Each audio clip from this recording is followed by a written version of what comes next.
Oh, hello. I'm back for more of my licensed game shenanigans, we'll call them, in which I just check out a bunch of licensed games on this channel. And this time, I'm continuing with my look at the Adventures of Mighty Max, because I looked at Mighty Max, the license, and all the games based on it, which is like 3 games, 3 or 4 maybe. Some that released and some that didn't release, and that's what we're looking at today here. So I played SNES already. I played the game on SNES. I played it on Sega Genesis / Mega Drive for you folks outside the US. But there was one more version that got canceled for the Amiga PC platform, which I think might have been in the US, but is pretty much a European thing. Like, I'd never heard of Amiga until I was on the internet, and I was seeing that like over in the UK and Europe, they were into these other PC platforms and manufacturers that I'd never heard of, and Amiga's one of them. So the developers of this game, WJS Design, they are based in the UK, and it's funny, one of the first thoughts I had when I was playing this game on Sega Genesis and SNES is this looks like a European PC platformer, and it's a certain quality they have in terms of they're never like straight platformers. They always try to mix in puzzle elements. The aesthetic of it is very unique, and I can't begin to describe what it is that makes it a UK platformer, but it is. And I remember thinking like, yeah, this looks like it would belong like on an Amiga, and lo and behold, there was an Amiga version that got canceled. So this is the Sega Genesis version you're looking at, just so there's some context for what I'm talking about. So this is what the game would have looked like. I wouldn't say this is the inferior version. I already talked about this in my other videos, but basically on Sega Genesis, it had better sound, and then on SNES it had inferior sound but better visuals. So, but it's basically the same game. And everything I've seen about the Amiga, canceled Amiga version, it would have been this on PC, on a PC platform. That's really it. There was no, as far as I can tell, there was no differences really. It was just taking this one game and porting it to a bunch of platforms. Maybe with some visual minor differences and gameplay differences, but nothing major. It was all minor stuff. But yeah, this is the game. This is what it looks like. And again, didn't make it to Amiga. What we do have though is a lot of preview screenshots and magazine coverage, which has been very thankfully, I am very grateful that has been put online by, I'll just put up their name here. So that's the YouTube channel, S2325 on YouTube. They have this very helpful slideshow that I'll start here.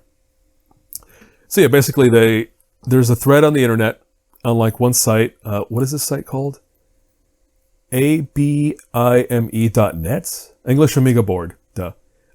They call themselves the Hall of Light database, I guess. And yeah, so they've compiled a bunch of information and assets, and that includes one of the people in this thread made this YouTube video, which is what we're watching now, where they just combined all of the known materials about this canceled game, and that's what you're looking at here. So this is, and I'll look at this in more detail in a bit, but this is just kind of their video, which I liked, because it just combines everything. That was an ad for the canceled Amiga version. This is like a little preview banner, I guess. You can see some of the screenshots. I can tell you now, based on the screenshots that I've seen, this is it's the exact same game.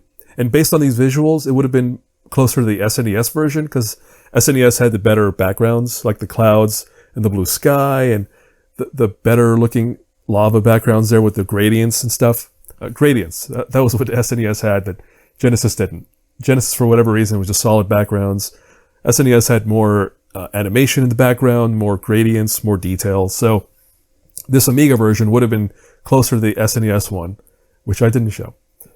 Here is a German magazine preview, it looks like.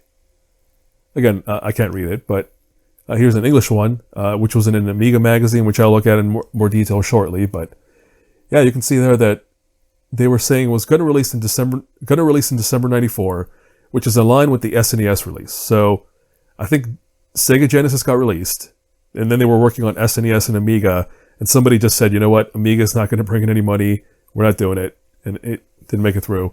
But yeah, they talked to the developers even. I thought that was really interesting, that they had like quotes and details from the devs about what they were doing with this. I can see some differences there, like the machinery that Max is holding there at the top. I'm trying to do the holding thing. Anyway, yeah, there was a swapped key art, or some swapped art there. So it looks like even on Amiga, they were going to have some updated art compared to the other versions. That's the Inca level. Oh, there it is, close up.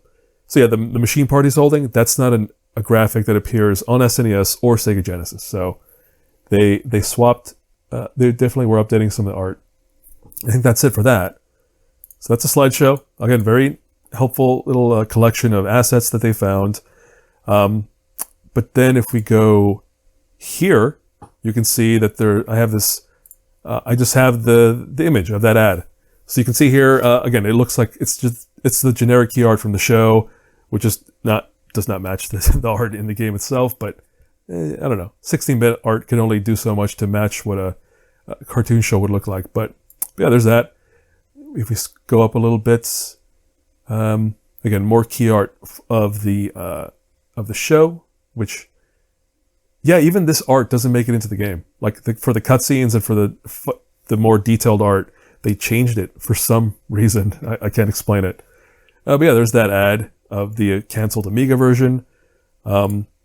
Then here I'm going to show you, so this is the English Amiga board. Again, it's abime.net. This is the thread about Mighty Max specifically. And yeah, these folks, starting back in 2010, so that's 13 years ago, just started looking at or asking hey, what's up with this game? Did it release? And as the thread goes along, they discover no, it was actually not released for reasons. Here's a quote from the developer, which I can zoom in a little bit more. There it is. So according to Wayne Smithson, who was the lead developer and designer on this game, he says, going back a bit here, he remembers Mighty Max, and this is where I feel bad, because I really ragged on this game when I played it on SNES and Sega Genesis. I had a lot of criticism about it. But here, this developer acknowledges that yes, they knew it was bad, but of course, it was the publisher Ocean who restricted them and really just didn't give them enough time to do more. So here, the developer Wayne acknowledges yes, they were short on time. They had to kind of rush this out. Given that it was rushed out, I think it's, in that context, I think it's not bad. Again, I put it out in those playthroughs. The art looks good. The polish is clearly there for what they had. They just, I don't know. It's not a great game. It has its flaws for sure. He goes on here to say that the Amiga version was not released. And this developer, Wayne, just couldn't find the assets. So in this thread here, they're kind of bummed about that, obviously, because the thread's focus is, can they recover this lost game? But yeah, so there's a thread.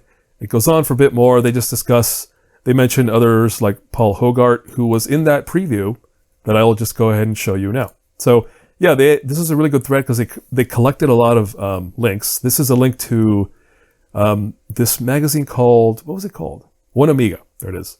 So there was the One Amiga magazine. This is an issue from December 94, issue 75. And yeah, they have every page scanned. So it's just a very convenient way to kind of look at some of the details. They talk about, developer interviews, details about the game, what went into it. There are 25 levels in the game. I think they were called stages. Well, anyway, there are 5 environments. There's lava environment, jungle, space, etc. And each one, I guess, has a collection of levels. So I guess that's right.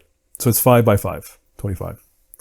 But yeah, so it's neat. So I'll link to all of this in the link in the description, so you don't have to sit here and read it here. But it is some pretty interesting material that they collected, indicating this game was going to come out, and they were talking about it in magazines, but it just got canceled.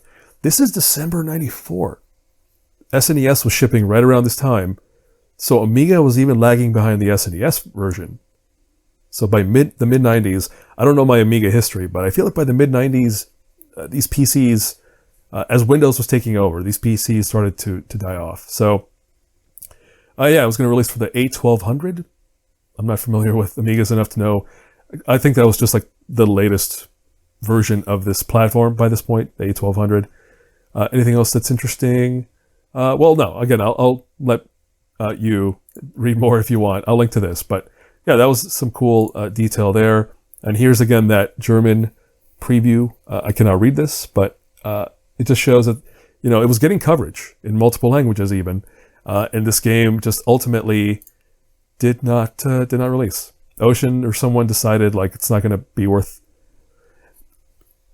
There's always a cost analysis here, right? Clearly, they put in the development work for an Amiga version, so the publisher did the math and decided, well, we spent this much on development, but it'll cost us this much more to manufacture it and ship it and market it, and they decided that cost was too much, and they canceled it. It didn't come out. So there's the Genesis version again. There's one last look, but yeah, that's it. That's it for the canceled Amiga version of Mighty Max. I'll link to all these materials. It's neat that anything exists, I guess, right? Because a lot of lost media and lost games are, like, sometimes it's just like a mention of it, or a developer has it in their, like, CV, and that's it. So it's neat that there's some materials about this, even if those materials don't lead to an actual released game. But at least you can play it on, I'd say play it on SNES. That seems to have been the closest version to what Amiga was going to get, so at least there's something that's playable. So yeah, that's it for this talk about the canceled Amiga version of the Adventures of Mighty Max. It's not the end. There are some LCD games that I'm going to go ahead and check out as well. But until those videos and everything else I work on, that's it for this one, and yeah, I'll see you next time.